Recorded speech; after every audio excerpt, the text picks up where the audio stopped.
പ്രിയപ്പെട്ടവരെ, ഞങ്ങളിന്ന് തൊപ്പിയൊക്കെ ഇട്ട് വന്നിട്ടുണ്ട്. എന്തുകൊണ്ടാണ് ഞങ്ങൾ തൊപ്പിയിട്ടത് എന്ന് മനസ്സിലാക്കാൻ ഞങ്ങൾ ഇന്ന് റിയാക്ട് ചെയ്യാൻ പോകുന്ന വീഡിയോ കണ്ടാൽ നിങ്ങൾക്ക് മനസ്സിലാവും. ആദ്യം അതൊന്ന് കേൾക്കാം. നമ്മുടെ പൊതുബോധത്തോട് അത്ര ചേർന്ന് പോകാത്ത ഈ അഭിപ്രായം പറഞ്ഞപ്പോൾ കമന്റ് ബോക്സിൽ സ്വാഭാവികമായ ചില ചർച്ചകളും ചോദ്യങ്ങളും ഒക്കെ ഉണ്ടാവുകയും ചെയ്തു. എന്നാൽ അപ്പോഴാണ് കഥയിലേക്ക് അൺമാസ്കിംഗ് അനോമലീസ് തങ്ങളുടെ മാസ് എൻട്രി നടത്തിയത്. സോഷ്യൽ മീഡിയ ഉപദേശക സമിതിയുടെ അമരക്കാരും സർവോപരി ഇസ്ലാമിക ആചാര സംരക്ഷകരുമായ UAT ഈ വിഷയത്തെ സമീപിച്ചത് അവരുടെ പാരമ്പര്യ രീതികളെ മുറുകെ പിടിച്ചുകൊണ്ട് തന്നെയാണ്. മുറുകെ പിടിക്കലിനാണ് ഞങ്ങൾ ഈ തൊപ്പിയൊക്കെ ഇട്ടിട്ടുള്ളത്. ഞങ്ങളുടെ പാരമ്പര്യം. അപ്പോൾ എന്തായാലും ഇദ്ദേഹം ഇതുകൊണ്ട് ഉദ്ദേശിച്ചെന്താ വെച്ചാൽ ഇദ്ദേഹത്തിന്റെ സംസാരം തുടങ്ങുന്ന തന്നെ ഞങ്ങൾക്കെതിരായി സംസാരിക്കുന്നതിന്റെ ഒരു ബേസ് അദ്ദേഹം സെറ്റ് ചെയ്യാണ്. എന്താ വെച്ചാൽ ഇവരുടെ വേഷം അത് മുസ്ലിം വേഷക്കാക്കിയിട്ട് മൂപ്പര് കഷ്ടപ്പെട്ട് എഡിറ്റ് ചെയ്തിട്ട് നമ്മൾ ആ വേഷം നോർമലി ധരിക്കാറുള്ളവർക്ക് അറിയാം. അപ്പൊ നമ്മൾ പറയുന്ന കാര്യത്തെ ഒരു ചാപ്പയാക്കി ഇവർ പറയുന്നത് സ്വീകരിക്കണ്ട കേട്ടോ, ഇതെന്തായാലും വേലില്ലാത്തൊരു കാര്യമായിരിക്കും, മൂലില്ലാത്തൊരു കാര്യമായിരിക്കും എന്ന് കാണിക്കാൻ വേണ്ടി എന്താണ് ഇവർ ഒരു മുസ്ലിം പക്ഷത്ത് നിന്ന് സംസാരിക്കുന്ന ആൾക്കാരാണ്. അപ്പൊ അതുകൊണ്ട് ഇവരുടെ വേഷമൊക്കെ അങ്ങനെ ആക്കിയാൽ നമ്മൾ അതിനു വേണ്ടിയാണ് നിങ്ങൾക്ക് വേണ്ടിയാണ് നമ്മൾ ഇതൊക്കെ ചെയ്തത്. അപ്പോൾ കന്തൂറൊന്നും കിട്ടിയില്ല, ജുബൊന്നും കിട്ടിയില്ല, അതുകൊണ്ടാണ്. അപ്പോൾ ഈ മുസ്ലിം വേഷം എന്ന് പ്രത്യേകം ശരിക്ക് തോന്നുന്ന രൂപത്തിലേക്ക് എഡിറ്റ് ചെയ്ത് മൂപ്പര് കഷ്ടപ്പെട്ട് എഡിറ്റ് ചെയ്തിട്ടൊക്കെ എന്താ അതുകൊണ്ട് ഉദ്ദേശിക്കുന്നത് ഈ മുസ്ലിം വേഷമായാൽ എന്ന് വെച്ചാൽ ഈ മുസ്ലിം ആണ് അല്ലെങ്കിൽ മുസ്ലിം വേഷം ധരിച്ചവരാണ് അല്ലെങ്കിൽ ഇസ്ലാമിന്റെ പെർസ്പെക്റ്റീവ് എന്നാണ് സംസാരിക്കുന്നത് എന്ന് വന്നാൽ തന്നെ ഞങ്ങൾ പറയുന്ന കാര്യങ്ങളെല്ലാം ഇൻവാലിഡ് ആയിക്കോളും. ഈ ഒരു വംശീയ ചിന്തയാണ്. അതായത് മുസ്ലിം വേഷം ഇട്ടിട്ടാണ് പറയുന്നതെന്നുണ്ടെങ്കിൽ അല്ലെങ്കിൽ ആ ഒരു പശ്ചാത്തലത്തിൽ നിന്നാണ് വരുന്നതെന്നുണ്ടെങ്കിൽ ആ വാദങ്ങൾ പിന്നെ അതിന്റെ പോസിറ്റീവ് നെഗറ്റീവ് അല്ലെങ്കിൽ അത് കൂടുതൽ ചർച്ച ചെയ്യേണ്ട കാര്യമൊന്നുമില്ല. അതൊരു മുസ്ലിം വാദങ്ങൾ അല്ലെങ്കിൽ മുസ്ലിം വേഷമിട്ട അത്തരത്തിലുള്ള ഒരു പ്രതലത്തിൽ നിന്ന് വരുന്ന സംസാരം. അതായത് ഒരു ആർഗ്യുമെന്റിന്റെ മറുപടി പറയാൻ ശ്രമിക്കാതെ അതിന്റെ ഡെപ്തിലേക്ക് പോകാതെ അതിനെ നേരെ പഠിക്കാൻ ശ്രമിക്കാതെ എന്താണ് നമ്മൾ ലോജിക്കൽ ഫാലസിയാണ് അഡ്ഹോമിനം എന്ന് പറയും. അഥവാ ഈ പറയുന്നയാളെ വെറുതെ അങ്ങ് മോശമാക്കി അയാൾ ഇന്ന കാരണം കൊണ്ടൊക്കെ ആയിരിക്കും ഇത് പറയാ എന്നൊക്കെ പറഞ്ഞ് ആ പറയുന്ന കാര്യത്തെ പരിഗണിക്കാതെ അതിൻ്റെ പോയിന്റിലേക്ക് വരാതെ തള്ളിക്കളയുന്ന രൂപം, അല്ലെങ്കിൽ ജെനറ്റിക് ഫാലസി പറയാം. ഈ വാദം വരുന്നത് ഇവരിൽ നിന്നാണ്, ഈ ഭാഗത്ത് നിന്നാണ്, ഈ സ്ഥലത്ത് നിന്നാണ്, ഈ കൂട്ടരിൽ നിന്നാണ്. അപ്പോൾ അതിൻ്റെ ഉറവിടം അതായതുകൊണ്ട് അത് നമുക്ക് അംഗീകരിക്കേണ്ടതില്ല, പരിശോധിക്കേണ്ടതില്ല. ലോജിക്കൽ ഫാലസിയുടെ ഒരു ഏറും കളിയാണ് മൊത്തത്തിൽ വീഡിയോയിൽ. ഇപ്പോൾ ഇതിൽ ഇനി നമ്മൾ വിഷയത്തിലേക്ക് വരികയാണെന്നുണ്ടെങ്കിൽ ഞങ്ങൾ തൊപ്പിയിട്ടിട്ട് തന്നെയാണ് ഈ വീഡിയോ മൊത്തം ചെയ്യാൻ പോകുന്നത്. ഞങ്ങൾ മുസ്ലിങ്ങൾ തന്നെയാണ്, അല്ലെങ്കിൽ ഇസ്ലാമിക വേഷം ധരിക്കാനോ അല്ലെങ്കിൽ അത്തരത്തിലുള്ള കാര്യങ്ങളിലോ ഞങ്ങൾക്ക് ഒരു പ്രശ്നമില്ല. ആ ഒരു മുസ്ലിം ആയതുകൊണ്ടോ അല്ലെങ്കിൽ മുസ്ലിം വേഷം ധരിച്ചത് കൊണ്ടോ അല്ലെങ്കിൽ വേറെ ഏതെങ്കിലും വേഷം ധരിച്ചത് കൊണ്ടോ ഒരാളുടെ ഒപ്പീനിയൻ അത് തള്ളപ്പെടുകയോ അല്ലെങ്കിൽ അതിന് കൂടുതൽ പ്രാധാന്യം കൊടുക്കപ്പെടുകയോ ചെയ്യുന്നില്ല. ആ വീഡിയോയിൽ നമ്മൾ എവിടെയും പ്രമാണം പറഞ്ഞോ അല്ലെങ്കിൽ മതം ഇതാണ് പറയുന്നത് എന്ന് പറഞ്ഞോ അല്ല പല പോയിന്റുകൾ സ്ഥാപിച്ചിരുന്നത്. പൊതു നന്മ, സാമൂഹിക നന്മ എന്നായിരുന്നു പോയിന്റ്. സാമൂഹിക നന്മയ്ക്ക് വേണ്ടി പറയുന്ന കാര്യങ്ങളായിരിക്കും എന്തായാലും സ്വഭാവമായിട്ട് മതത്തിനുണ്ടാവുക. അതൊക്കെ മതത്തിൻ്റെ വാദങ്ങൾ തന്നെയാണ്. പക്ഷെ പറയുമ്പോൾ നോർമലി ഒരു മതം അനുസരിക്കാത്ത ആൾക്ക് പോലും സാമൂഹിക നന്മ എന്നുള്ള അർത്ഥത്തിൽ ജോയിൻ ചെയ്യാൻ പറ്റുന്ന രീതിയിലാണ് പറഞ്ഞത്. ഇനി അത് മതത്തിൻ്റെ പേരിൽ പറയണോ? പറയാം, ഒരു കുഴപ്പമില്ല നമുക്ക്. ഇനി മാത്രമല്ല ഇതിൽ ഇദ്ദേഹത്തിന് തന്നെ വീഡിയോസിന്റെ കമന്റിൽ അടക്കം മുസ്ലിങ്ങളല്ലാത്ത ആളുകൾ പോലും എന്ത് ചെയ്തിട്ടുണ്ട്, ആ അഭിപ്രായങ്ങൾ പറഞ്ഞിട്ടുണ്ട്. ഇത് ഞങ്ങൾ മുസ്ലിങ്ങളുടെ മാത്രം വാദമൊന്നുമല്ല. ഇവിടെ പിന്നെ ഇത്തരം കാര്യങ്ങൾ ധാർമ്മികതയും അല്ലെങ്കിൽ അത്തരത്തിലുള്ള സദാചാര മൂല്യങ്ങൾ എന്ന് പറയുന്നതിനൊക്കെ പ്രാധാന്യം കൊടുക്കുന്ന എല്ലാ മതത്തിലുള്ള ആളുകളും ഉണ്ട്. അവർക്ക് എല്ലാവർക്കും അംഗീകരിക്കാൻ പറ്റുന്ന ഞങ്ങളുടെ വീഡിയോന്റെ കമന്റിൽ ഒരുപാട് നോൺ മുസ്ലിം ഐഡീസ് വന്നിട്ട് പറഞ്ഞിട്ടുണ്ട് നിങ്ങൾ പറഞ്ഞതാണ് ഈ വിഷയത്തിൽ ശരി, നിങ്ങളോട് എല്ലാ വിഷയത്തിലും യോജിപ്പൊന്നും ഇല്ലെങ്കിലും ഇത് നിങ്ങൾ പറഞ്ഞത് ശരിയാണ്, സാമൂഹികമായി അതുകൊണ്ട് കുറേ പ്രശ്നങ്ങളുണ്ട് എന്ന് പറയുന്ന പല കാര്യങ്ങളുണ്ട്. അപ്പോൾ അതുകൊണ്ട് അത്തരത്തിലുള്ള എന്തെങ്കിലും ചാപ്പടിച്ചോ അല്ലെങ്കിൽ വംശീയ പരാമർശങ്ങളോ അല്ലെങ്കിൽ അത്തരത്തിലുള്ള കാര്യങ്ങൾ ചെയ്തതുകൊണ്ടോ എന്തെയില്ല, താങ്കളുടെ വാദം സ്ഥാപിക്കപ്പെടില്ല എന്നുള്ളതാണ്. ഇനി നമ്മൾ വിഷയത്തിലേക്ക് വരിക. ഓക്കെ, വിഷയത്തിലേക്ക് വരുമ്പോൾ ഇവിടെ നമ്മൾ എന്താണ് വിഷയം ഉണ്ടായിരുന്നത്? ഷാമോൻ എന്ന് പറയുന്ന ഒരു കണ്ടന്റ് ക്രിയേറ്റർ, അദ്ദേഹം എന്ത് ചെയ്യാണ്, ഒരു അവിഹിത ബന്ധങ്ങളെ എന്ന് വെച്ചാൽ വിവാഹപൂർവമായിട്ടുള്ള അവിഹിത ബന്ധങ്ങളെ നോർമലൈസ് ചെയ്യുന്ന രൂപത്തിൽ സംസാരിച്ചു. ബോഡി കൗണ്ട് എന്ന് പറയും, 10 അതിലധികവും ബോഡി കൗണ്ട് എന്ന് വെച്ചാൽ അത്രയും ആളുകളോട് ലൈംഗിക ബന്ധത്തിൽ ഏർപ്പെടുന്ന കാര്യങ്ങളൊക്കെ അതൊക്കെ വളരെ നോർമലാണ് എന്ന് തന്നെയാണ് അദ്ദേഹത്തിൻ്റെ സംസാരം ഉണ്ടായിരുന്നത്. അതിനോട് ഞങ്ങൾ പ്രതികരിച്ചിട്ട് പറഞ്ഞു ഇതൊരിക്കലും നോർമൽ അല്ല, ഇത് നോർമലൈസ് ചെയ്യുന്നത് ശരിയല്ല. എന്നിട്ട് അവിടെ ഈ വ്യക്തി പറഞ്ഞൊരു കാര്യം എന്താ വെച്ചാൽ വിവാഹത്തിന് മുമ്പ് എത്രയും ആവാം, അതൊക്കെ വളരെ നോർമലാണ്, പക്ഷേ വിവാഹത്തിന് ശേഷം പാടില്ല, വിവാഹത്തിന് ശേഷം ഒന്നും പാടില്ല എന്നുള്ളതാണ്. അവിടെ ഞങ്ങൾ ഒരു ലോജിക്കലായൊരു പ്രശ്നം മുന്നോട്ട് വെച്ചു. അതായത് വിവാഹത്തിന് മുമ്പ് എന്തോ ആവാം, വിവാഹത്തിന് ശേഷം പറ്റില്ല എന്ന് പറയാൻ എന്താണ് കാരണം? കാരണം വിവാഹത്തിന് മുമ്പും വ്യക്തി സ്വാതന്ത്ര്യമുണ്ട്, വിവാഹത്തിന് ശേഷവും വ്യക്തി സ്വാതന്ത്ര്യം. വിവാഹത്തിന് മുമ്പ് ഇത് അനുവദനീയമാണെന്ന് പറയാൻ എന്ത് ലോജിക്കാണ് ഉപയോഗിക്കുന്നത് അതേ ലോജിക്ക് വെച്ചിട്ട് വിവാഹത്തിന് ശേഷം അനുവദനീയമാവും. കാരണം വിവാഹത്തിന് ശേഷം ഇത് തെറ്റാണെന്ന് പറയാൻ എന്തെങ്കിലും ലോജിക്ക് ഉപയോഗിക്കുന്നുണ്ടോ? ആ ലോജിക്ക് ഉപയോഗിച്ച് വിവാഹത്തിന് മുമ്പും തെറ്റാണെന്നുള്ളത്. അതായത് വിവാഹത്തോടുകൂടി എന്തായിരുന്നില്ല, ഒരു വ്യക്തി സ്വതന്ത്ര വ്യക്തി അല്ലാതാവുന്നില്ല. അങ്ങനെയാണെങ്കിൽ ആ വിവാഹ സങ്കല്പത്തിനാണ് പ്രശ്നം. എന്നുവെച്ചാൽ ഇവരുടെ ഭാഷയിലാട്ടോ പറയുന്നത്. അതായത് ഈ യുക്തിവാദി ലോജിക്ക് അല്ലെങ്കിൽ ലിബറൽ ലോജിക്ക് വെച്ചിട്ടാണ് പറയുന്നത്. വിവാഹത്തിലും 2 സ്വതന്ത്ര വ്യക്തികൾ തന്നെയാണ്. ആ വിവാഹത്തിന് ശേഷവും അവർക്ക് സ്വതന്ത്രമായ തെരഞ്ഞെടുപ്പുകളുണ്ട്, അവർക്ക് കൺസെന്റ് ഉണ്ട്. അപ്പോൾ അവിടെ പിന്നെ ആ വിവാഹത്തിന് ശേഷം മാത്രം എന്താണ് ഒരു സെക്ഷുവൽ എക്സ്ക്ലൂസിവിറ്റിയുടെ കാരണം?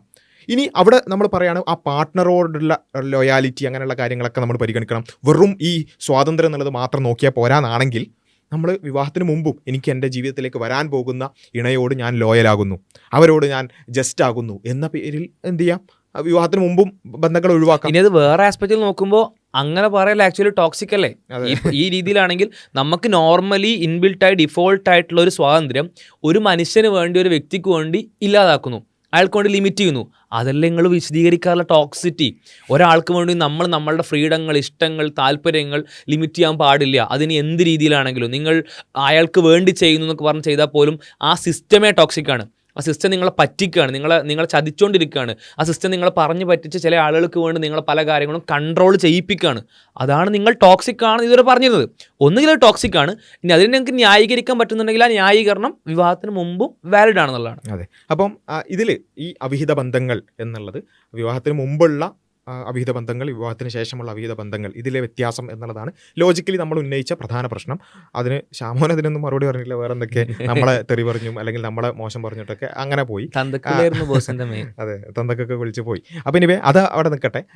ഇപ്പം കുറച്ചും കൂടി താത്വികമായിട്ട് ഈ അവിഹിത ബന്ധങ്ങൾ എന്താണ്, അതിന് അച്ചടി ഭാഷയിൽ എന്താണ് അതിൻ്റെ അനാലിസിസ് എന്നുള്ളത് നമുക്ക് കേൾക്കാം. അപ്പോൾ ഈ പറഞ്ഞ മതത്തെ വെച്ചുകൊണ്ടുള്ള അത്തരത്തിലുള്ള പരിഹാസങ്ങളൊക്കെ കഴിഞ്ഞതിന് ശേഷം ബോസ് എന്ത് ചെയ്യാണ്, അതിൻ്റെ വിഷയത്തിലേക്ക് കടക്കുകയാണ്. അത് നമുക്ക് കേൾക്കാം. എന്ത് അളവുകോലിന്റെ അടിസ്ഥാനത്തിലാണ് വിവാഹശേഷം ഒരാളുടെ ലൈംഗിക സ്വാതന്ത്ര്യത്തിൽ നിയന്ത്രണം ഏർപ്പെടുത്തുന്നത് എന്നതാണ്. പുരോഗമനവാദികൾ സാധാരണയായി വാദിക്കുന്നത് വിവാഹശേഷം ഒരാൾക്കുമേൽ അത്തരം ബന്ധനങ്ങൾ അടിച്ചേൽപ്പിക്കരുത് എന്നാണല്ലോ. പിന്നെ എന്തുകൊണ്ടാണ് ഇവിടെ വിപരീതമായി പറയുന്നതെന്നാണ് അവരുടെ ചോദ്യം. ഇവിടെ ഫാസിസ്റ്റ് ആശയങ്ങളുടെ പ്രവർത്തന രീതിയെക്കുറിച്ച് നമ്മൾ ചർച്ച ചെയ്യേണ്ടതുണ്ട്. നല്ലൊരു ചോദ്യമായിരുന്നു. അപ്പൊ ചോദ്യത്തിന് ഉത്തരം പറയാൻ വേണ്ടി ഫസ്റ്റ് എന്ത് ചെയ്യാണ്, അപ്പോൾ അവിഹിതങ്ങൾ ഞങ്ങൾ പോലും അറിയാതെ ഫാസിസ്റ്റുകളായിരിക്കും. അവിഹിതം തീർക്കാൻ പാടില്ല. പലപ്പോഴും അർദ്ധസത്യങ്ങൾ പറയുകയും സത്യത്തിന്റെ ഒരു വശം മാത്രം അവതരിപ്പിച്ച് തങ്ങൾക്ക് ആവശ്യമുള്ള രീതിയിൽ നിറം പിടിപ്പിച്ച കഥകൾ അതിനോട് ചേർത്ത് വെക്കുകയുമാണ് ഫാസിസത്തിന്റെ ആളുകൾ ചെയ്യാറുള്ളത്. വിഷയത്തിൽ വരട്ടെ. ഒരാളുടെ സ്വതന്ത്രമായ ലൈംഗികതയിൽ നിയന്ത്രണങ്ങൾ വെക്കാൻ മറ്റാർക്കും അവകാശമില്ല എന്നത് അടിസ്ഥാനപരമായ കാര്യമാണ്. അടിസ്ഥാനപരമായ കാര്യം എന്താണ്? ഒരാളുടെ ലൈംഗികതയിൽ, നമ്മൾ നേരത്തെ പറഞ്ഞ കാര്യമാണ്, ഒരാളുടെ ലൈംഗികതയിൽ ആർക്കും നിയന്ത്രണം വെക്കാൻ ഒരവകാശവും ഇല്ല. എൻ്റെ ലൈംഗികതയിൽ എനിക്ക് മാത്രം നിയന്ത്രണം, അത് എൻ്റെ വിഷയമാണ്. വേറെ ആർക്കും കൺട്രോൾ ചെയ്യാൻ പറ്റാത്ത, എനിക്കിഷ്ടമുള്ള രീതിയിൽ എല്ലാം പ്രവർത്തിക്കാൻ പറ്റുന്ന എൻ്റെ വിഷയമാണ്. അത് ആർക്കും കൺട്രോൾ ചെയ്യാൻ പറ്റില്ല എന്നുള്ളതാണ് ബേസ്, അടിസ്ഥാനപരമായിട്ടുള്ള കാര്യം. എന്നാൽ അതിനർത്ഥം ഒരു റിലേഷൻഷിപ്പിൽ പാർട്ണറെ പറ്റിക്കാമെന്നല്ല. ഒരു കപ്പിളിന് പരസ്പരമുള്ള അണ്ടർസ്റ്റാൻഡിംഗ്, അവർ മാത്രമേ ശാരീരിക ബന്ധത്തിൽ ഏർപ്പെടുകയുള്ളൂ എന്നാണെങ്കിൽ, അതിലൊരു പാർട്ണർ വേറൊരു ബന്ധത്തിൽ ഏർപ്പെടുന്നുണ്ടെങ്കിൽ അത് ചീറ്റിംഗ് ആണ്. വിവാഹം എന്നത് ഒരാൾ മറ്റൊരാൾക്ക് മേൽ ഉടമസ്ഥാവകാശം സ്ഥാപിക്കുന്നതല്ല. അപ്പോൾ ഉടമസ്ഥാവകാശം സ്ഥാപിക്കുന്നതല്ല, പക്ഷേ എന്ത് ചെയ്യാൻ പറ്റും, അവിടെ ഒരു കണ്ടീഷൻ ഉണ്ടെങ്കിൽ, അത് കണ്ടീഷൻ ഉണ്ടെങ്കിൽ മാത്രം, അതായത് അവരുടെ ഒരു വിവാഹം കഴിക്കുന്ന ആൾ തമ്മിൽ ധാരണയുണ്ടെങ്കിൽ, നിങ്ങൾ മുന്നേ അങ്ങനെ ഒരു ധാരണ പത്രത്തിലൊക്കെ ഒപ്പിട്ടിട്ടുണ്ടെങ്കിൽ, ഏത് ഞാൻ വേറൊരാളോടും നീ അല്ലാതെ ശാരീരിക ബന്ധത്തിൽ ഏർപ്പെടില്ല എന്ന ധാരണയുണ്ടെങ്കിൽ മാത്രം. ധാരണ ഇല്ലെങ്കിൽ വിവാഹം എന്ന് പറഞ്ഞാൽ ആ ധാരണയല്ല. അല്ല, വിവാഹം ബേസിക്കലി ഡിഫോൾട്ട് ധാരണയല്ല. വിവാഹം എന്ന് പറഞ്ഞാൽ ജസ്റ്റ് രണ്ടാളുകൾ തമ്മിലുള്ള ഒരു യൂണിയൻ മാത്രമാണ്. അവിടെ എന്ത് ചെയ്യുന്നില്ല, അങ്ങനെ ഒന്നും വരുന്നില്ല. അപ്പൊ ഷാമോനേക്കാളും പുരോഗമിച്ചിട്ടാണ് ആരുള്ളത്, ഈ സ്പെഷ്യൽ ധാരണ കൊടുക്കുക. ഷാമോൻ പറഞ്ഞ കല്യാണം കഴിഞ്ഞാൽ പിന്നെ വേറൊരു റിലേഷനും പാടില്ല. ഷാമോൻ കല്യാണം കഴിഞ്ഞാൽ ഫുള്ള് മുത്തക്കിയാണ്. അതെ, പിന്നെ കഴിയുന്നവർ എന്താണെങ്കിലും പ്രശ്നമില്ല.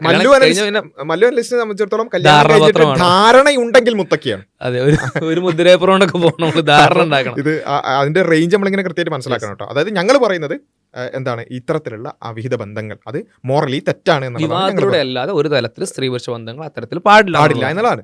ഈ ഷാമോനെ സംബന്ധിച്ചിടത്തോളം വിവാഹത്തിന് ശേഷം തീരെ പാടില്ല, വിവാഹത്തോടു കൂടി അത് കംപ്ലീറ്റ് നിർത്തും. ക്ലിയർ ആണ്. അത് നോട്ടൊക്കെ ചെയ്തുവാണെങ്കിൽ പോയിന്റ് നമ്പർ 1, 2 എന്നൊക്കെ എഴുതി ചെയ്യാം. മല്ലു അനലിസ്റ്റിനെ സംബന്ധിച്ചിടത്തോളം ഇനി വേറെ വരാൻ കേട്ടോ, അതുകൊണ്ടാണ് ഇങ്ങനെ പ്രത്യേകം എടുത്ത് വരാണ്ട്. അപ്പം മല്ലു അനലിസ്റ്റിനെ സംബന്ധിച്ചിടത്തോളം ധാരണ പത്രം ഉണ്ടെങ്കിൽ എന്താണ് ഇത്, പിന്നെ അവിഹിത ബന്ധങ്ങൾ പാടില്ല. ഓക്കെ, അത് ചീറ്റിംഗ് ആണെന്നാണ് പറയുന്നത്. അവിടെ അടിമയോ ഉടമയോ ഇല്ല, പങ്കാളികൾ മാത്രമാണ് ഉള്ളത്. ആ പങ്കാളികൾ പരസ്പരം എടുക്കുന്ന തീരുമാനങ്ങളാണ് ഒരു വിവാഹ ബന്ധത്തിന്റെ അടിസ്ഥാനമായി മാറേണ്ടത്. ഉദാഹരണത്തിന്, വിവാഹശേഷം നമ്മൾ പരസ്പരം മാത്രമായി ലൈംഗിക ബന്ധത്തിൽ ഏർപ്പെടാം എന്നൊരു ധാരണ പങ്കാളികൾ എടുക്കുന്നുണ്ടെങ്കിൽ ആ ധാരണ പാലിക്കുക എന്നത് അവരുടെ അവകാശവും ഉത്തരവാദിത്വവുമാണ്. അത് ലൈംഗികതയിൽ മാത്രം ഒതുങ്ങുന്നതല്ല. അതായത് ധാരണയുണ്ടെങ്കിൽ അങ്ങനെ ചെയ്യാന്നുള്ള പറയുന്നത്. ശരി, തൊട്ടും പറഞ്ഞതറിയോ, അടിമയോ ഉടമയോ ആകുന്നില്ല. ആക്ച്വലി നിങ്ങൾ പറഞ്ഞ നിങ്ങളുടെ മുന്നത്തെ തിയറികൾ വെച്ച് ഇത് അടിമത്തമാണ്. നിങ്ങൾ ആദ്യം തന്നെ പറഞ്ഞു എന്താണ്, ഒരാളുടെ വ്യക്തിപരമായിട്ടുള്ള സ്വാതന്ത്ര്യമാണ്, താല്പര്യമാണ് ലൈംഗികത എന്ന് പറഞ്ഞു. അതെന്തിനാ വേറൊരു മനുഷ്യന് വേണ്ടി കൺട്രോൾ ചെയ്യുന്നത്? അതന്നെയല്ലേ നിങ്ങൾ പറഞ്ഞിരുന്നത്. നിങ്ങൾ മുമ്പ് എന്താ പറഞ്ഞിരുന്നത്, ഒരാളൊരു വിഷയം, എന്ത് വിഷയത്തിൽ നമ്മൾ ഓരോ വിഷയങ്ങളിലേക്ക് പോകുന്നില്ല, അപ്പുറത്തെ ഒരാൾക്ക് വേണ്ടി എന്തെങ്കിലും തരത്തിൽ തങ്ങളുടെ സ്വാതന്ത്ര്യം ലിമിറ്റ് ചെയ്യുന്നുണ്ടെങ്കിൽ ആ ആൾ ടോക്സിക്കാണ്, ആ സിസ്റ്റം ടോക്സിക്കാണ്. നിങ്ങളത് പഠിപ്പിക്കുന്ന ഹോൾ സംവിധാനം എല്ലാം പ്രശ്നമാണ്.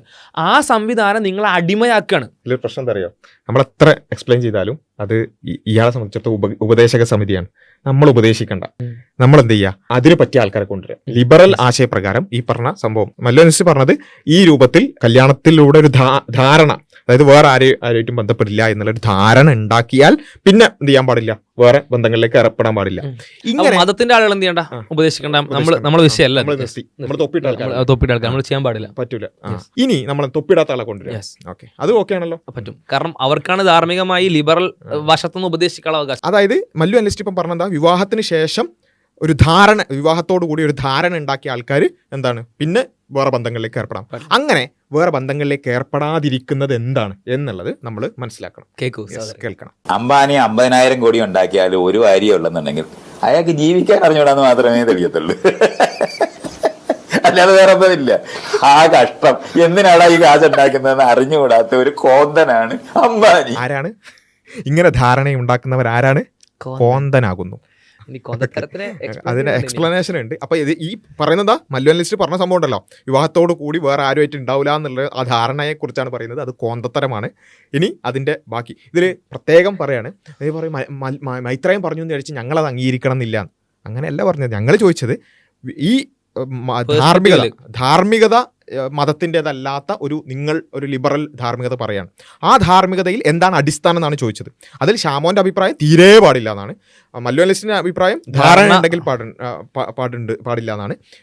ഈ മൈത്രേന്റെ അഭിപ്രായം അങ്ങനെ ഒരു ധാരണ തന്നെ കോന്തത്തരമാണെന്നാണ്. ഇതിൽ എന്തടിസ്ഥാനം? ഇതൊക്കെ നിങ്ങളുടെ അഭിപ്രായങ്ങൾ മാത്രമാണ്. ഇതിനെന്ത് വെച്ച് നമ്മൾ അളക്കേണ്ടത്, ശരി തെറ്റ് എന്നുള്ള കാര്യം എന്താണ്? ഈ പറഞ്ഞ ലിബറൽ ധാർമ്മികത അനുസരിച്ച് അല്ലെങ്കിൽ ആധുനിക മൂല്യം അനുസരിച്ച് ഏതാണ് ശരി, ഏതാണ് യാഥാർത്ഥ്യം? അതിനെന്താ മാനദണ്ഡമാണ് ഞങ്ങൾ ചോദിച്ചത്. അപ്പൊ ഞങ്ങളുടെ ആദ്യത്തെ ചോദ്യം മല്ലുവിന് മനസ്സിലായി, ശ്യാമോന് മനസ്സിലായിട്ടില്ല. ഇപ്പം ഞങ്ങൾ കുറച്ചും കൂടി കൃത്യമായിട്ട് പറയുന്നത് 3 ഞങ്ങൾ തന്നിട്ടുണ്ട്. 3 ഒരേ പ്രതലത്തിൽ നിന്ന് 3 അഭിപ്രായങ്ങൾ വന്നിട്ടുണ്ട്. ഇതിലേതാ ശരി? അത് എങ്ങനെയാണ് ശരി എന്നുള്ളത് മനസ്സിലാക്കുന്നതിന്റെ മാനദണ്ഡം ആ മാനദണ്ഡമാണ് ഞങ്ങൾ ആദ്യം ചോദിച്ചത്. അത് മനസ്സിലാവാത്തതുകൊണ്ടാണ് ഇത്രയും പതിയെ പഠിപ്പിച്ച് വരേണ്ടിയിരുന്നത്. ബാക്കി കേൾക്കാം. അംബാനി രാജാക്കന്മാർക്ക് നല്ല വിവരമാണ്. അവർക്കറിയാം അവർ ഈ സ്വത്തുണ്ടാക്കുന്നത്, രാജ്യമുണ്ടാക്കുന്നത്, എന്റെ ജനിതകം ആയിരക്കണക്കിന് മനുഷ്യരുടെ ഇടയിൽ പോകണമെന്ന് വിചാരിച്ചിട്ടാണ് ഈ രാജ്യമൊക്കെ പിടിക്കുന്നത്. അല്ലാതെ രാജ്യം പിടിച്ചിട്ട് എന്തെടുക്കാനാണ്? നിങ്ങൾക്ക് 100 കാറുണ്ടായാലും 100 കൊട്ടാരം ഉണ്ടായാലും ഒരു മെത്തയിലേക്ക് കിടക്കാനൊക്കത്തുള്ള ഒരു കാറിലേ യാത്ര ചെയ്യാൻ പറ്റുള്ളൂ. ഇത്രയും അറിയണം. സ്വത്തൊക്കെ ഉണ്ടാക്കുന്നത് ഇണകളെ കൂട്ടാനാണ്, അല്ല സ്വത്തിന് വേണ്ടിയല്ല. സ്വത്ത് നിങ്ങൾക്ക് സ്വത്ത് ഉപയോഗിക്കാൻ പറ്റത്തില്ല, കൂടിക്കഴിഞ്ഞാൽ ഒരു പ്രയോജനവുമില്ല. കമ്പനി നടത്തിയെന്ന് പറഞ്ഞാല് കമ്പനി നടത്തിയിട്ട് എന്തിനാണ് ഇത് ചെയ്യുന്നത്, ജീവിക്കുന്ന എന്തിനാന്ന് അറിഞ്ഞുകൂടാത്ത കോന്തന്മാരുടെ ബോധമാണത്. അങ്ങനൊന്നും പറയല്ല, നമ്മള് വലിയ അനലിസ്റ്റ് ആണ്. എത്ര കാർ ഉണ്ടായിട്ടും എത്ര ബിസിനസ് ഉണ്ടായിട്ടും ഇനി എത്ര സബ്സ്ക്രൈബേഴ്സ് ഉള്ള യൂട്യൂബ് ചാനൽ ഉണ്ടായിട്ടും ഒരു കാര്യമില്ല. ഞങ്ങളെ കോന്തന്മാരാണ്. ഞാൻ ആലോചിക്കുന്നത് ഇവർ പറയുന്നതാണ്, നമ്മൾ കാശുണ്ടാക്കുന്നത് ഇണകളെ കൂട്ടാനാണ്, പവർ ഇണകളെ കൂട്ടാനാണ്.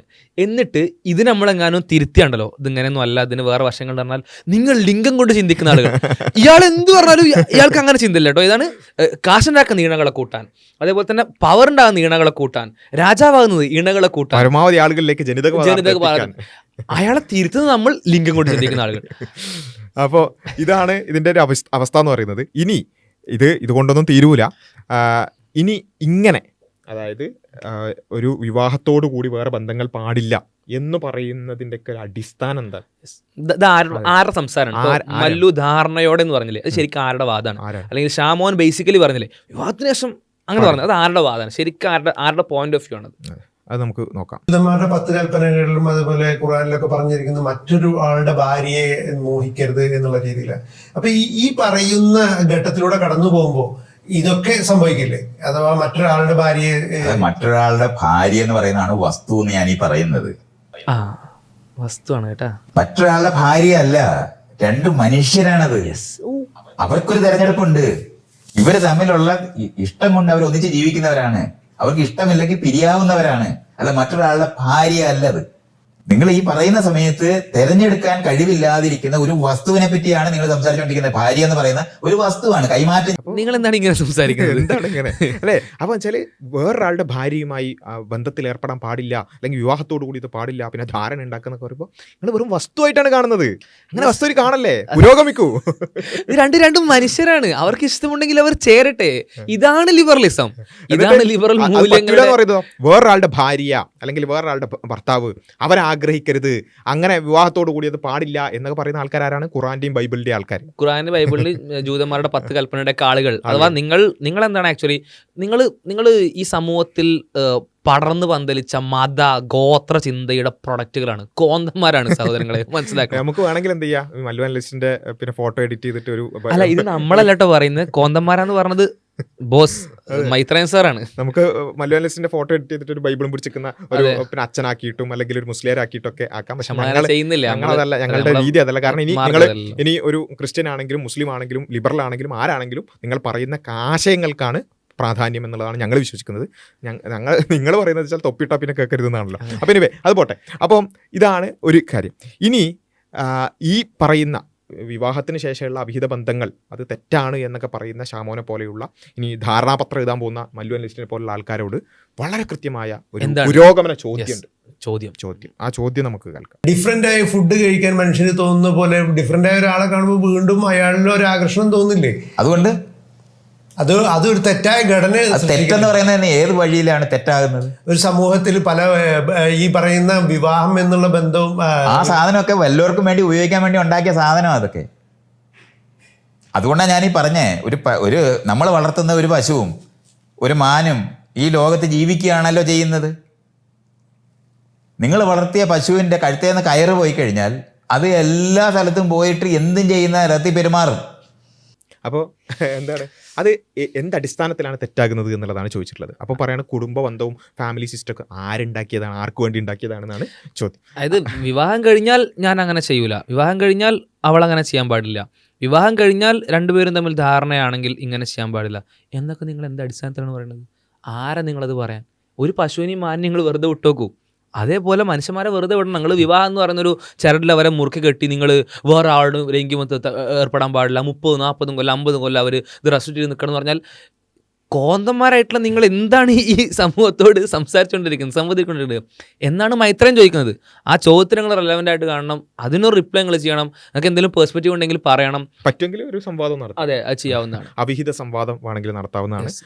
പിന്നെ അവിഹിതം 3 ആൾക്കാർ, അത് 1 to 1 ഡിബേറ്റ് ആക്കണം. 3 ആൾക്കാർ ഡിബേറ്റ്. ഒരാൾ അവിഹിത ബന്ധങ്ങൾ പിന്നെ വിവാഹത്തിന് ശേഷം പാടില്ല, മറ്റേ ധാരണാപത്രത്തിന് ശേഷം പാടില്ല, വേറൊരാള് അവിഹിത ബന്ധങ്ങളൊക്കെ അടിപൊളിയാണ്, പിന്നെ ആധുനിക മൂല്യമാണ്. ഇത് 3ഉം കൂടി നിങ്ങളൊന്ന് സംവാദം നടത്തിയിട്ട് ലിബറൽ അടിസ്ഥാനത്തിൽ എന്താണ് ശരി എന്നുള്ളത് നിങ്ങളങ്ങോട്ട് പറഞ്ഞാൽ മതി. ഞങ്ങൾ അതിനുശേഷം നമ്മൾ റിയാക്ട് ചെയ്യാം. ഞങ്ങൾ എന്തായാലും തൊപ്പിയിട്ട് ഇവിടെ കാത്തിരിക്കാം. ഓക്കെ, നിങ്ങൾ തൊപ്പിയിടാത്ത നിങ്ങൾ എന്ത് ചെയ്യാം, ഒന്ന് ഡിസ്കസ് കൂടി ചർച്ച ചെയ്ത് തീരുമാനമാക്കി. ഓക്കെ, അപ്പോൾ ഇതാണ് ഇതിൻ്റെ ഒരു അവസ്ഥ എന്ന് പറയുന്നത്. ഞങ്ങൾ അടിസ്ഥാനപരമായി ചോദിച്ചത് തന്നെയാണ്. അതായത് ഓരോരുത്തരും ചിന്തിച്ചാൽ ഇങ്ങനെയുള്ള കുറേ കാര്യങ്ങളാണ് വരിക. ഇനി ഒരു വിവാഹത്തിന് മുമ്പ് അവിഹിതം നടത്താൻ അല്ലെങ്കിൽ ഇത്തരത്തിലുള്ള ബോഡി കൗണ്ട് കൂട്ടാൻ, ഈ കാര്യങ്ങൾ നോർമലൈസ് ചെയ്യാൻ, ഇത്തരത്തിലുള്ള കുൽസിതങ്ങൾ നോർമലൈസ് ചെയ്യാൻ ചില ആളുകൾക്ക് അതിന് കുറച്ച് ന്യായങ്ങൾ, വിവാഹത്തിന് ശേഷം ഞങ്ങളില്ല എന്ന് പറയുന്നു. ഈ വിവാഹത്തിന് ശേഷം ചെയ്യേണ്ട ആൾക്കാർക്ക് അവർക്ക് അവരുടേതായ കുറേ ന്യായങ്ങൾ. ഇതിൽ ഇങ്ങനെ ഓരോരുത്തർ കുറേ അവരവർ ചെയ്യുന്ന കുൽസിതങ്ങൾക്ക് ന്യായങ്ങൾ പറയുക എന്നതിനപ്പുറത്ത് ഇതിൽ എന്താണ് അടിസ്ഥാനപരമായി ഈ ധാർമ്മികതയുടെ, ഇതിനു ശേഷം പാടില്ല അല്ലെങ്കിൽ ധാരണാപത്രത്തിന് ശേഷം പാടില്ല, എന്തുമാവാം, അതൊക്കെ പിന്നെ ഓരോരുത്തരുടെ ഇഷ്ടമാണ് എന്നൊക്കെ പറയും. ഇങ്ങനെ പല പല അഭിപ്രായങ്ങൾ. ഇതിൽ ഏതാണ് ശരി എന്തെങ്കിലും ഒരു ശരി ഉണ്ടാവുമല്ലോ അല്ലേ? ആ ശരി ഏതാണ് എന്നുള്ളതാണ് അടിസ്ഥാനപരമായി. ശരിക്കും നിങ്ങൾ കാണുന്ന മാനദണ്ഡം എന്താണ്? ഒരാളോട് കൊടുക്കുന്ന ധാരണയാണോ, ട്രസ്റ്റ് ആണോ, കമ്മിറ്റ്മെൻ്റ് ആണോ, വേറെ ഏതെങ്കിലും മോറൽ വാല്യൂസ് ആണോ? എന്താണ് നിങ്ങൾ അതിന് ലീഡ് ചെയ്യുന്നത്? എന്താണെങ്കിലും അതിനപ്പുറത്ത് വേറെ ചോദ്യം ഉണ്ടാവും, വേറെ ക്വസ്റ്റ്യൻ ഉണ്ടാവും. എസ്പെഷ്യലി മൈത്രനെ പോലത്തെ ആളുകളെ സംബന്ധിച്ച് നിങ്ങൾ പറയുന്ന എല്ലാം കോന്തത്തരങ്ങളാണ്. ഇനി എന്താണെങ്കിലും നിങ്ങൾ എന്താണ് പറഞ്ഞുകൊണ്ടിരിക്കുന്നത് എന്നുള്ളത് നിങ്ങളൊന്ന് ആലോചിച്ചിട്ട് അതിൻ്റെ അടിസ്ഥാനം എന്ന് പറയാൻ പറ്റുകയാണെങ്കിൽ ഏറ്റവും മിനിമം നിങ്ങളെ ഭാഗത്തിൽ നിങ്ങൾക്കെങ്കിലും ഒരു ക്ലാരിറ്റി ഉണ്ടാവും. അല്ലെങ്കിൽ സ്വാഭാവികമായിട്ടും ഇത് ഡിസ്ട്രാക്റ്റഡ് ആയിട്ട് പോകുന്നതാണ്. യെസ്. അപ്പോൾ ഇനി നമുക്ക് എന്ത് ചെയ്യാം, അടുത്ത ഇതിനെ വിശദീകരിച്ചുകൊണ്ട് അടുത്ത ഒരു കാര്യം പറയുന്നുണ്ട്. എന്ന് വെച്ചാൽ നമ്മൾ പറഞ്ഞ ഒരു വാദം, അതിന് മല്ലു അനലിസ്റ്റ് മറുപടി പറയുകയാണ്. അത് നമുക്കൊന്ന് കേൾക്കാം. അൺമാസ്കിംഗ് ടീം ഉയർത്തുന്ന വേറൊരു ചോദ്യം, കല്യാണത്തിന് മുമ്പ് അഫയേഴ്സ് ഉള്ള സെക്ഷൽ പാർട്ട്നേഴ്സ് ഉള്ള ആളുകൾ അതേ സ്വഭാവം കല്യാണം കഴിഞ്ഞാലും തുടരില്ല എന്നാണ്. അതായത് ഒരാളുടെ സ്വഭാവം കല്യാണം കഴിഞ്ഞ ഉടനെ സഡൻ ബ്രേക്ക് ഇട്ട് നല്ലതാകുമോ എന്ന ഡൗട്ട്. ഇതൊരു വാലിഡ് സംശയമാണ്. ചീറ്റിംഗ് സ്വഭാവമായി കൊണ്ടു നടക്കുന്നവർ കല്യാണം കഴിഞ്ഞ ഉടനെ നന്നാകാനൊന്നും സാധ്യതയില്ല. അതുപോലെ പാർട്ട്ണറോട് ഇക്കാര്യത്തിൽ സത്യസന്ധത പുലർത്താത്തവർ, പാർട്ട്ണറുടെ ഇമോഷൻസ് കണക്കിലെടുക്കാത്തവർ, ഇവരൊക്കെ പലപ്പോഴും അതേ രീതി തന്നെ പിന്തുടരാനാണ് സാധ്യത. പ്രശ്നം എന്തെന്നാൽ വെർജിനിറ്റിയും ഈ സ്വഭാവവും തമ്മിലുള്ള കൂട്ടിക്കെട്ടലാണ്. കല്യാണത്തിന് മുമ്പേ ഫിസിക്കൽ ബന്ധങ്ങളിലേക്ക് പോയവരെ ഈ ട്രൈറ്റ് ഉള്ളവരെന്ന് പറയാൻ നല്ലൊരു ഫസ്റ്റ് തിങ് എന്ന് പറഞ്ഞാൽ അൺമാസ്കിംഗ് ടീം പറഞ്ഞൊരു വാദം നല്ലത് നമ്മൾ ശരിക്കും പറയേണ്ട ഒരു വാദമായിരുന്നു. പക്ഷെ പറഞ്ഞ കൂട്ടത്തിൽ ഇത് പറഞ്ഞില്ല. എന്തായാലും മല്ലു കൊണ്ടുവന്നൊരു വാലിഡ് പോയിന്റാണ്, വളരെ ശരിയായിട്ടുള്ള വാലിഡ് ആയിട്ടുള്ള പോയിന്റാണ്. വിവാഹത്തിന് മുമ്പ് ഇങ്ങനെ ഒരു സ്വഭാവമുള്ള ട്രൈറ്റുള്ള ഒരാളെ സംബന്ധിച്ച് വിവാഹത്തിന് ശേഷം സഡൻ ബ്രേക്ക് ഇട്ട് സ്റ്റോപ്പ് ചെയ്യുന്നു എന്നുള്ള രീതിയിൽ മൊത്തത്തിൽ സ്റ്റോപ്പ് ചെയ്യാൻ പറ്റുന്ന ഒരു കാര്യമല്ല അത്. അപ്പോൾ നിങ്ങൾ തന്നെ കൊണ്ടുവന്നൊരു വാദമാണല്ലോ. ഇനി ആ വാദത്തിലേക്കൊന്ന് പോകാം. ആ വാദം നിങ്ങൾ തന്നെ കൊണ്ടുവന്ന് നിങ്ങൾ തന്നെ മറുപടി പറഞ്ഞാണിത്. ഇങ്ങനൊരു വിവാഹത്തിന് മുമ്പ് കുറേ ഫിസിക്കൽ റിലേഷൻഷിപ്പ് ഉണ്ട് എന്നുള്ളത് ഒരാൾ ചീറ്റ് ചെയ്യുന്ന ആളാണ്, ഒരാൾ റിലേഷൻഷിപ്പിൽ കമ്മിറ്റ്മെൻ്റ് ഇല്ലാതെ വേറെ ആളിലേക്ക് പോകുന്ന ആളാണ് എന്നതിനർത്ഥമില്ല. ഇത് രണ്ട് സ്വഭാവമാണ്. ഒരിക്കലും കൂട്ടിക്കെട്ടാൻ പറ്റാത്ത രണ്ട് കാര്യങ്ങളെ നമ്മൾ കൂട്ടിക്കെട്ടുക എന്നുള്ളതാണ്. നമ്മൾ പറഞ്ഞിട്ടില്ല. ഇനി അങ്ങനെ പറയുന്ന ഒരാൾ അങ്ങനെ കൂട്ടിക്കെട്ടാൻ പറ്റാത്ത രണ്ട് കാര്യങ്ങളെ കൂട്ടിക്കെട്ടലല്ല ആക്ച്വലി നടത്തുന്നത്. അത് രണ്ടും ഒരേപോലത്തെ കാര്യങ്ങളാണ്. അത് നമ്മളിവിടെ പറയുന്നത് ഈവൻ ഇതുപോലുമല്ല. ഇത് വിവാഹത്തിന് മുമ്പ് ഒരു റൊമാൻറ്റിക് റിലേഷൻഷിപ്പ് ഉണ്ടായി, ആ റൊമാൻറ്റിക് റിലേഷൻഷിപ്പിൽ ഫിസിക്കൽ റിലേഷൻഷിപ്പ് ഉണ്ടായി, അത് തന്നെ തെറ്റാണ് കേട്ടോ. നമ്മൾ നേരത്തെ പറഞ്ഞ ഒരുപാട് പോയിന്റ്സ് അവിടെ വാലിഡ് ആയിട്ട് വരും. ഈവൻ ഈ വിഷയത്തിൽ അതുപോലെയല്ല പറയുന്നത്. ആ റൊമാൻറ്റിക് റിലേഷൻഷിപ്പിന് ശേഷം വീണ്ടും ഒരു ജീവിതം ഉണ്ടായി, വിവാഹബന്ധമുണ്ടായി എന്നതിനെ പറ്റിയല്ല പറയുന്നത്. 10 ബോഡി കൊണ്ട്, 15 ബോഡി കൊണ്ട്, 20 ബോഡി കൊണ്ട് എന്ന് ഒരു മനുഷ്യൻ ഒരു റീലിൽ വന്നിരുന്ന് 10-20 ലക്ഷം ആളുകളോട് പറയാണ് 10 ബോഡി കൊണ്ടാവുന്നത്, 15 ബോഡി കൊണ്ടാവുന്നത്, അത് ഇങ്ങനെ നിരന്തരം നടന്ന് ഇത്തരത്തിൽ റിലേഷൻഷിപ്സ് ഉണ്ടാകുന്നത്, അതൊരു പ്രശ്നമില്ല എന്ന് പറയാണ്. അവിടെ ഈ ചീറ്റിംഗ് ബിഹേവിയറിനല്ലേ വരുന്നത്. അവിടെ ഒരു റിലേഷൻഷിപ്പിൽ നിന്ന് അടുത്ത റിലേഷൻഷിപ്പിലേക്ക് പോകുന്നു, വീണ്ടും അടുത്ത റിലേഷൻഷിപ്പിലേക്ക് പോകുന്നു. ഈ റിലേഷൻഷിപ്പുകൾ ഒരുപാട് ചെയ്തതിനു ശേഷം, ഒരുപാട് ആളുകളോട് ഇത്തരത്തിൽ ബന്ധപ്പെട്ടതിന് ശേഷം, അതും പിന്നീട് ഏതൊക്കെയോ ക്ലിപ്പുകളൊക്കെ പിന്നീട് പുറത്തു വന്നിരുന്നു. എങ്ങനെയാണ് ഈ പ്രക്രിയ, അങ്ങനെ ഒരുപാട് റിലേഷൻഷിപ്പ് ഉണ്ടാകുന്നതിൻ്റെ പ്രക്രിയ എന്താണെന്നുള്ളത് ഇതേ ആളുടെ വോയിസിലൊക്കെ പിന്നെ പുറത്തു വന്നിരുന്നു. അപ്പോൾ അങ്ങനെയൊക്കെ സംഭവിച്ചതിന് ശേഷം, ഇയാൾ വിവാഹം കഴിച്ചതിന് ശേഷം സഡൻ സ്റ്റോപ്പ്, സഡൻ ബ്രേക്ക്, പിന്നെ എല്ലാ തരത്തിലുള്ള റിലേഷൻഷിപ്പുകളൊന്നും ഇല്ലാതാകുന്നൊരവസ്ഥ, വേറൊന്നിലേക്കും പോകാത്തൊരവസ്ഥ, അതെങ്ങനെ സംഭവിക്കുക? പിന്നെ ഈ ഒരു ട്രൈറ്റ് അതിൻ്റെ ഒരു കണ്ടിന്യൂവേഷൻ തന്നെയല്ലേ അതും. അഥവാ വിവാഹത്തിന് മുമ്പ് നിരന്തരം റിലേഷൻഷിപ്സ് ഉണ്ടാകുന്നു, ഒരുപാട് റിലേഷൻഷിപ്പിലേക്ക് ആൾ പോകുന്നു, അതിൻ്റെ കണ്ടിന്യൂവേഷൻ ആയിട്ട് തന്നെയല്ലേ വിവാഹത്തിന് ശേഷം വിവാഹത്തിലെ തൻ്റെ പാർട്ട്ണർക്ക് അപ്പുറമുള്ള റിലേഷൻഷിപ്പിലേക്ക് ആൾ പോവുകയും ചെയ്യുക. പിന്നെ ഏത് സ്വഭാവത്തിൻ്റെ കണ്ടിന്യൂവേഷൻ ആയിട്ടാണ് സംഭവിക്കുക? വേറെ ഏത് സ്വഭാവത്തിനാണ് ഇത് ഉണ്ടാവുക? അടുത്തത് ഈ ചോദ്യങ്ങൾക്കാണ് യഥാർത്ഥത്തിൽ എന്ത് വേണ്ടത്, ഉത്തരം വേണ്ടത്. പക്ഷേ ഇതിന് ചോദ്യം ഒന്നും പറയാതെ, അല്ലെങ്കിൽ ഒന്നാമത് നമ്മൾ പറയാത്ത വാദത്തിനാണ് മറുപടി പറഞ്ഞത്, എന്നാലും ആ വാദം വാലിഡ് ആണ്. പിന്നെ ഞങ്ങൾ ചെയ്യാത്ത കാര്യങ്ങൾ ആരോപിക്കുക, ഇതൊക്കെയാണ് ഒരു റിയാക്ഷൻ്റെ രൂപം എന്ന് പറയുന്നത്. അപ്പോൾ അത് കേൾക്കും. ഒരാൾ അയാളുടെ സങ്കല്പത്തിലെ പാർട്ട്ണറെ കുറിച്ച് പറയുമ്പോൾ അവന് വെർജിനിറ്റി വേണ്ടായി എന്ന് പറഞ്ഞ് തെറി വിളിക്കുകയല്ല വേണ്ടത്. അതെ, ആരാണ് തെറി വിളിച്ചത്? എവിടെയാണ് തെറി കാണിക്കാൻ പറ്റുക? നമുക്ക് ഒരു യൂസ് ചെയ്യാൻ പറ്റാത്ത ഏതെങ്കിലും ഒരൊറ്റ വാക്കുകൾ ഇത് പറയുമ്പോൾ ഉപയോഗിച്ചോ? ഇല്ലല്ലോ. വളരെ എന്നാൽ തിരിച്ചുള്ള പ്രതികരണങ്ങൾ അത് ഉണ്ടായിരുന്നു. തെറി വിളിക്കുകയല്ല വേണ്ടത്. തന്തയ്ക്ക് വിളികളുണ്ടായിരുന്നു, മൊണ്ണ വിളികളുണ്ടായിരുന്നു, അങ്ങനെ പല ടൈപ്പ് ഓഫ് വിളികളുണ്ടായിരുന്നു. നമ്മൾ അങ്ങനെ ഒന്നും ആരെയും വിളിച്ചിട്ടില്ല. ഈവൻ റെസ്പെക്റ്റ് ചെയ്തിട്ട് അത് അയാളുടെ പ്രശ്നമല്ലായിരിക്കാം, അയാളൊരു നല്ല മനുഷ്യനായിരിക്കാം എന്നുവരെ പറഞ്ഞാണ് നമ്മളുടെ വീടുണ്ടായിരുന്നത്. തിരിച്ചങ്ങനെ അല്ലായിരുന്നത്. അപ്പം അങ്ങനെ പറഞ്ഞ് നമ്മൾ തെറി വിളിച്ച ആളുകൾ, വാദത്തിന് മറുപടി പറയാൻ കഴിയുന്നില്ലെങ്കിൽ തെറി വിളിക്കാന്ന് പറഞ്ഞ് മതത്തിൻ്റെ ആളുകളാന്ന് പറഞ്ഞ് ഒഴിവാക്കിയ പിന്നെ പ്രശ്നം തീർന്നല്ലോ അല്ലേ? ഇതൊക്കെ ഇങ്ങനെ ആരോപിച്ച് ഇങ്ങനെ പോവാണ്, പറഞ്ഞൊരു ഫ്ലോയിൽ അങ്ങോട്ട് പറഞ്ഞു പോവാണ്. ഞാൻ ശരിക്കും വെല്ലുവിളിക്കുകയാണ്, ഞങ്ങൾ ഏതെങ്കിലും ഒരു തെറിയുടെ ഒരു അംശമെങ്കിലും ആ വീഡിയോയിൽ പറഞ്ഞതായിട്ട് കാണിക്കാൻ പറ്റുകയാണെന്നുണ്ടെങ്കിൽ ശരിക്കും ചലഞ്ച് ചെയ്യാൻ. ഞങ്ങൾ ഒരു വീഡിയോയിലും ഞങ്ങൾ ആരെയും വിളിക്കാറില്ല, അങ്ങനെ വിളിക്കാൻ പാടില്ല എന്ന് വിശ്വസിക്കുന്ന ആൾക്കാരാണ് ഞങ്ങൾ. ഈവൻ കമൻറ്റ് ബോക്സിലടക്കം എങ്ങനെ ആരെങ്കിലുമൊക്കെ തെറി വിളിക്കുന്നുണ്ടെങ്കിൽ അത് പാടില്ല എന്ന് നിരന്തരം ഞങ്ങളുടെ വീഡിയോകളിൽ പറയുന്നതാണ്. എന്നിട്ട് ഞങ്ങളെ വെറുതെ അങ്ങോട്ട് പറഞ്ഞു പോവുക. കാരണം ഒരു അക്കൗണ്ടബിലിറ്റി ഇല്ലാതെ ആരും ചോദിക്കൂല. അങ്ങോട്ട് പറഞ്ഞാൽ പിന്നെ പ്രത്യേകിച്ച് തൊപ്പിയിട്ട ആൾക്കാരും കൂടിയാണ്, എന്ത് പറയാലോ. അപ്പം ഇനി ആ ഒരു രീതി ശരിയല്ല എന്നെങ്കിലും മനസ്സിലാക്കുക എന്ന് മാത്രമാണ് പറയാനുള്ളത്. നിങ്ങൾ പറയുന്ന കാര്യത്തിന് വാല്യൂ ഉണ്ട് നിങ്ങൾ മനസ്സിലാക്കുക. കാരണം നിങ്ങൾ അത്യാവശ്യം വാല്യൂ ഉണ്ടാവുമല്ലോ. അപ്പം നിങ്ങൾ പറയുന്ന കാര്യത്തിന് മൂല്യം കൊടുക്കണം. കളവ് പറയരുത്, നുണ പറയരുത്.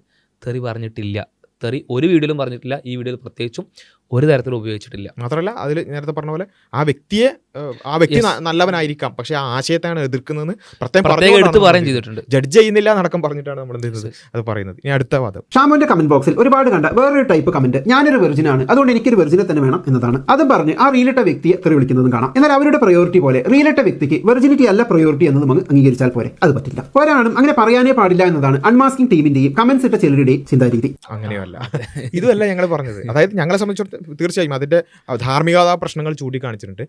അങ്ങനെ പറയാൻ പാടില്ല എന്നോ അല്ലെങ്കിൽ എല്ലാവരും വിർജിൻ എന്ന് പറയുന്ന ഒരു സംഭവത്തെ അതിനെ പ്രാധാന്യത്തോടു കൂടി കാണണം എന്നുള്ളതൊന്നല്ല ഞങ്ങൾ പറഞ്ഞത്. ഞങ്ങൾ അടിസ്ഥാനപരമായി ആ വീഡിയോയിൽ പ്രശ്നവൽക്കരിച്ചത് ഈ പറയുന്ന രൂപത്തിൽ 10 ബോഡി കൗണ്ട് അതിനേക്കാൾ കൂടുതൽ ബോഡി കൗണ്ട് എന്ന് പറഞ്ഞാൽ അതിനെ നോർമലൈസ് ചെയ്യുന്നതിനെയാണ് ഞങ്ങൾ എതിർത്തത്. അതിൽ തന്നെ പ്രത്യേകം ഞങ്ങൾ പറഞ്ഞിരുന്നു, ഇത് ഏതെങ്കിലും വ്യക്തിയുടെ ഒരു സ്വകാര്യ ചോയ്സ്, അയാളുടെ കല്യാണത്തിൽ എൻ്റെ പാർട്ട്ണർ എങ്ങനെയാവണമെന്ന് അയാൾ സ്വകാര്യമായി തീരുമാനിക്കുക, അയാൾ കല്യാണം കഴിക്കുക, അത് ആരും റിയാക്ട് ചെയ്യില്ല. ഇത് 2.5 മില്യൺ ആളുകൾ കണ്ട രൂപത്തിൽ പബ്ലിക്കലി പോസ്റ്റ് ചെയ്തപ്പോഴാണ് ഞങ്ങൾ റിയാക്ട് ചെയ്തത്. അതിപ്പോൾ നമ്മൾ ഈ വീഡിയോയിലും അതിൻ്റെ റിയാക്ഷൻ വീഡിയോ വീണ്ടും ഇങ്ങോട്ട് വന്ന മറുപടിക്ക് തിരിച്ച് മറുപടി കൊടുത്തപ്പോഴൊക്കെ സൂചിപ്പിച്ചൊരു കാര്യം എന്ന് പറഞ്ഞാൽ ഇതെന്ത് ചെയ്യും, ഇത് കുട്ടികളെ റെഫറൻസ് ആയെടുക്കും, അല്ലെങ്കിൽ കുട്ടികളെ സംബന്ധിച്ചത് വലിയ രീതിയിൽ അവർ ഇൻഫ്ലുവൻസ് ചെയ്യും എന്നുള്ള കാര്യമാണ്. മല്ലു ഇത് ഒരുപാട് എന്താ പറയുക പോയിന്റ്സ് ഒക്കെ എഴുതി സ്ക്രിപ്റ്റ് ഒക്കെ എഴുതി ചെയ്യുന്ന വീഡിയോ ആണല്ലോ. അപ്പോൾ ആ പോയിന്റ് എന്തായാലും കണ്ടിട്ടുണ്ടാവുമല്ലോ. ഇതിനെ സംബന്ധിച്ച് ഇതും ഇതിൻ്റെ ഫോളോ അപ്പ് വീഡിയോയിലൊക്കെ നിരന്തരം റിപ്പീറ്റ് ചെയ്ത പോയിന്റ്, ആ പോയിന്റ് എന്താ മല്ലു എടുക്കാത്തത്? എന്താ അതിന് മറുപടി പറയാത്തത്? അതിന് മറുപടി ഉണ്ടോ? അത് ഓക്കെയാണോ? വളരെ നോർമലാണോ? 10ഉം 15ഉം ബോഡി കൊണ്ടുണ്ടാകുന്ന വളരെ നോർമലാണ്, ഓക്കെയാണ് എന്ന് ഈ കുട്ടികളൊക്കെ വലിയൊരു ഓഡിയൻസ് മുന്നിലേക്ക് 25 ലക്ഷം ആളുകളുടെ മുന്നിലേക്ക് പറഞ്ഞു കൊടുക്കുന്നത്. അത് കേട്ടിട്ട് കുട്ടികൾ മനസ്സിലാക്കുകയാണ്, ഞാൻ ഫിസിക്കൽ റിലേഷൻഷിപ്പിനൊന്നും പ്രശ്നമില്ല. മാത്രമല്ല ബാക്കി ഓപ്പോസിറ്റ് പാർട്ട്ണറിൻ്റെ അടുത്ത് നിന്ന് ഇങ്ങോട്ട് പ്രഷർ കിട്ടുന്ന കുട്ടികളുണ്ടാവും. അത് ഒരുപാട് നമ്മൾ റിപ്പീറ്റ് ചെയ്ത് തരാം. ആ പ്രഷർ കിട്ടുമ്പോൾ നോ എന്ന് പറഞ്ഞുകൊണ്ടിരിക്കുന്ന കുട്ടികൾക്ക് ഫീൽ വരും, ഇതൊരു നോർമൽ കാര്യമല്ലേ, പിന്നെ എന്തിനാണ് ഞാൻ നോ എന്ന് പറയുന്നത്? ഞാൻ നോ എന്ന് പറഞ്ഞാൽ മോശമല്ലേ? എൻ്റെ പ്രത്യേകിച്ചും റിലേഷൻഷിപ്പിലൊക്കെ ഭയങ്കര ഡിപ്പെൻഡൻ്റായിട്ടിരിക്കുന്ന ആ തരത്തിൽ ആളുകളോട് ഡിപ്പെൻഡ് നേച്ചറിൽ ഇരിക്കുന്ന ഒരുപാട് കുട്ടികളുണ്ടാവും, എസ്പെഷ്യലി പെൺകുട്ടികളുണ്ടാവും. ആ പെൺകുട്ടികളെ സംബന്ധിച്ച് അവർ നോ എന്ന് പറഞ്ഞുകൊണ്ടിരിക്കുന്ന കാര്യത്തെ അവർക്ക് ആ നോയിലൊരു എന്താ പറയുക ഗിൽട്ട് ഫീൽ ഉണ്ടാക്കണം. നോ പറയുന്നത് മോശമാണോ? ഞാൻ ഇവനിത് കൊടുക്കേണ്ടതല്ലേ? അവന് ആഗ്രഹം ഉണ്ടെങ്കിൽ ഞാനത് പ്രൊവൈഡ് ചെയ്യണ്ടേ? ഈ ഒരു റിലേഷൻഷിപ്പിൽ ഇതെല്ലാവരും ചെയ്യുന്ന അവസ്ഥയിൽ, നിങ്ങൾ സെലിബ്രിറ്റികൾ വരെ ചെയ്യുന്ന അവസ്ഥയിൽ, ആ സെലിബ്രിറ്റികൾ വരെ നോർമലാന്ന് പറയുന്ന അവസ്ഥയിൽ 10ഉം 15ഉം ബോഡി കൊണ്ടാകുന്ന വളരെ ഓക്കെ ആയിട്ടുള്ള സാഹചര്യത്തിൽ ഞാനത് കൊടുക്കാതിരിക്കുന്നത് മോശമല്ലേ എന്ന ചിന്ത അവർക്ക് ഉണ്ടാവില്ല. അവരതൊന്നും ഇൻഫ്ലുവൻസ് ചെയ്യൂല. അവർക്ക് ഇതൊക്കെ പ്രശ്നമായിട്ട് തോന്നുന്നു. നോർമലി ഡിഫോൾട്ടായിട്ട് അവർക്ക് മാത്രം എന്തെങ്കിലും കോശം മുന്നിൽ വരുമോ, അല്ലെങ്കിൽ എന്തെങ്കിലും വാർണിംഗ് സൈൻ മുന്നിൽ വരുമോ? ഇല്ലല്ലോ. അതല്ലേ നമ്മളെ നാട്ടിൽ ഇതൊക്കെ നിങ്ങൾ നോർമലാണ് എന്ന് പറഞ്ഞത് കൊണ്ടേ നമ്മുടെ നാട്ടിൽ ചെറിയ കുട്ടികൾ വരെ ക്യാരി ചെയ്യുന്ന അവസ്ഥ, പ്രഗ്നൻ്റ് ആകുന്ന അവസ്ഥ, അതുപോലും സ്കൂളുകൾ വരെ നടക്കുന്നത്. 9ാം ക്ലാസ്സിലെ കുട്ടിയാണ് ഈ അടുത്ത് 1 വർഷം മുമ്പ് അത്തരത്തിലുള്ളൊരവസ്ഥയിൽ നമ്മൾ പുറത്തേക്ക് ന്യൂസ് കേട്ടത്. അവിടെ എത്ര കുട്ടികൾ എക്സ്പ്ലോയിറ്റ് ചെയ്യപ്പെടുന്നു, എസ്പെഷ്യലി പെൺകുട്ടികൾ എക്സ്പ്ലോയിറ്റ് ചെയ്യപ്പെടുന്നു. അവരുടെ ജീവിതത്തിൽ ഇത്തരത്തിൽ വലിയ ട്രോമ ഉണ്ടാകുന്നു. അതിനാരാണ് കാരണം? ഇത് നോർമലാണ്, ഇത് ഓക്കെയാണ്, ഇത് റിസ്ക് എലമെൻ്റ് ഉണ്ട് എന്നുള്ള കാര്യം പോലും കോശനായിട്ട് ഈവൻ ലിബറൽ പെർസ്പെക്റ്റീവ് നിന്ന് അതെങ്കിലും വരേണ്ടതാണ് ഏറ്റവും മിനിമം. അതുപോലും പറയാതെ വളരെ നോർമലി കണ്ട് ഇത് നോർമലാണ്, ഇത് ഓക്കെയാണ് എന്ന് പറയുന്നതിനെയാണ് ഞങ്ങൾ പ്രശ്നവൽക്കരിച്ചത്. അല്ലാതെ ഷാമോനോ വേറെ ഏതെങ്കിലും വ്യക്തിയോ അയാളുടെ ജീവിതത്തിൽ ആരെ വിവാഹം കഴിക്കുന്നു, ആരെ തിരഞ്ഞെടുക്കുന്നു, എന്ത് നിലപാടെടുക്കുന്നു നമ്മുടെ വിഷയമല്ല. നമ്മളതിനെപ്പറ്റി റിയാക്ട് ചെയ്യാനും പോകുന്നില്ല. ഇത് പബ്ലിക്കലി വന്ന് പൊതു ഓഡിയൻസിന് മുന്നിൽ, സ്പെഷ്യലി കുട്ടികളുടെ കുട്ടികളുടെ ഓഡിയൻസിന് മുമ്പിൽ ഇത് പറയുമ്പോൾ, ഇത് നോർമലായിട്ട് അവതരിപ്പിക്കുമ്പോൾ പ്രതികരിക്കും. അൺമാസ്കിങ് അനോമലികളെ, വൈകൃതങ്ങളെ, ടോക്സിക് ആശയങ്ങളെ അതെന്തായാലും റെസ്പോണ്ട് ചെയ്യും, പ്രതികരിക്കും, റിയാക്ട് ചെയ്യും എന്നുള്ളതാണ്. അതുപോലെ തന്നെ പ്രത്യേകം ഇനി റിയാക്ട് ഒക്കെ ചെയ്യുകയാണെന്നുണ്ടെങ്കിൽ പ്രത്യേകം പറയാനുള്ള കാര്യം, ഞങ്ങൾ പറഞ്ഞ കാര്യങ്ങൾക്ക് മറുപടി പറയും. അല്ലാത്ത കുറേ കാര്യങ്ങൾ, കന്യാകാത്വം അല്ലെങ്കിൽ കന്യകാചർമ്മം, സ്ത്രീകളിലെ കന്യാചർമ്മമായിരുന്നു കന്യകാത്വം വളക്കുന്ന മെഷീൻ. സ്ത്രീകൾക്ക് മാത്രം ബാധകമായത് കൊണ്ടാകാം പുരുഷനിൽ ഇങ്ങനെ ഒരു ചർമ്മം കണ്ടെത്താൻ ആരും കിട്ടിയിരുന്നില്ല. കന്യകാചർമ്മം എന്നുള്ള ഒരു വാചകം പോലും ഞങ്ങൾ ഉപയോഗിച്ചിട്ടില്ല. അത് സൈക്കിൾ കെട്ടി അത് പോകും, അതൊന്നും ഇവിടെ വിഷയമല്ല. ഈവൻ ഈ കന്യകാചർമ്മം ഈവൻ നമ്മളിവിടെ എന്താ ഒരു ഡിവോഴ്സ് ആയ ഒരാൾ, അയാളെ സംബന്ധിച്ചിടത്തോളം ഒരാളായിട്ട് ചിലപ്പോൾ റിലേഷൻഷിപ്പ് ആണ്, ഒരു വിവാഹമാണ്, അത് അങ്ങനെയുള്ള ഒരാളെ കല്യാണം കഴിക്കുന്നത് എന്തെങ്കിലും മൂല്യത്തിൽ കുറഞ്ഞതാണെന്നൊന്നും അല്ല ഞങ്ങളുടെ അഭിപ്രായം. മറിച്ച് ഞങ്ങൾ അവിടെ പ്രശ്നവൽക്കരിച്ചത് എന്താണ്? വിവാഹത്തിന് മുമ്പുള്ള ലൈംഗിക ബന്ധങ്ങളെ നോർമലൈസ് ചെയ്യുന്നതാണ്. അതിനപ്പുറത്തേക്ക് കന്യകാചർമ്മം പൊട്ടിയില്ലേ, അത് ആരുടെങ്കിലും പേഴ്സണൽ ലൈഫിൽ ഉണ്ടാകുന്നതിനെ പറ്റി പോലല്ലോ പറഞ്ഞത്. അത് വേറെ വിഷയമാണ്, അത് പ്രശ്നവൽക്കരിക്കുന്ന വിഷയമാണ്. നിങ്ങളുടെ അഭിപ്രായമുണ്ട്. പക്ഷെ ആ വീഡിയോയിൽ അതുപോലെയല്ല പറഞ്ഞത്. ഇതിനെ പബ്ലിക്കിൽ വന്നിട്ട് നോർമലാണ് എന്ന് പറയുന്നതിനെ പറ്റിയാണ് പറഞ്ഞത്. ഞങ്ങൾ പറഞ്ഞത് 10ഉം 15ഉം ഒക്കെ എന്ന രൂപത്തിൽ വളരെ നോർമൽ എന്ന് പറഞ്ഞുകൊണ്ട് ആ രൂപത്തിൽ പോർട്രേ ചെയ്തതിനെയാണ് ഞങ്ങൾ പ്രശ്നവൽക്കരിച്ചത്. അപ്പോൾ അവിടെ വന്നിട്ട് ഈ കന്യകാചർമ്മം സൈക്കിൾ ചവിട്ടിയാൽ പോകുന്നൊക്കെ പറയാം. അങ്ങ് ഒരു സ്ക്രിപ്റ്റ് എഴുതിയിട്ട് ഇങ്ങനെയൊക്കെ ചെയ്യുമ്പോഴാണ് ഞാൻ ആലോചിക്കുന്നത്. സ്ക്രിപ്റ്റ് എഴുതുമ്പോൾ കൃത്യമായിട്ട് വാദങ്ങൾ എന്താണ് കൃത്യമായിട്ട് പറയുന്നത്, അതിന് മറുപടി എന്നൊക്കെ അല്ലേ ചെയ്യുക. അപ്പോൾ ആ രൂപത്തിൽ നമ്മൾ പറയാത്ത കാര്യങ്ങൾക്ക് കുറേ നേരം മറുപടി പറയാതിരിക്കുക. ഞങ്ങൾ പറഞ്ഞ വാലിഡായ കുറേ പോയിന്റുകൾ അവിടെ ബാക്കിയുണ്ട്, അതിനെ തൊപ്പി നോക്കിയിട്ട് കാര്യമില്ല. ആശയം നോക്കി മറുപടി പറയാൻ ശ്രമിക്കുക എന്ന് മാത്രമാണ് പറയാനുള്ളത്. പിന്നെ കൂടുതൽ കാര്യങ്ങൾ, ഇത്തരം വിഷയങ്ങൾ നമുക്ക് ഇനിയും ഡിസ്കസ് ചെയ്യാം. ചാനൽ സബ്സ്ക്രൈബ് ചെയ്യുക, കൂടുതൽ ആളുകളിലേക്ക് എത്തിക്കുക. അസ്സലാമു അലൈക്കും വറഹ്മത്തുള്ളാഹി.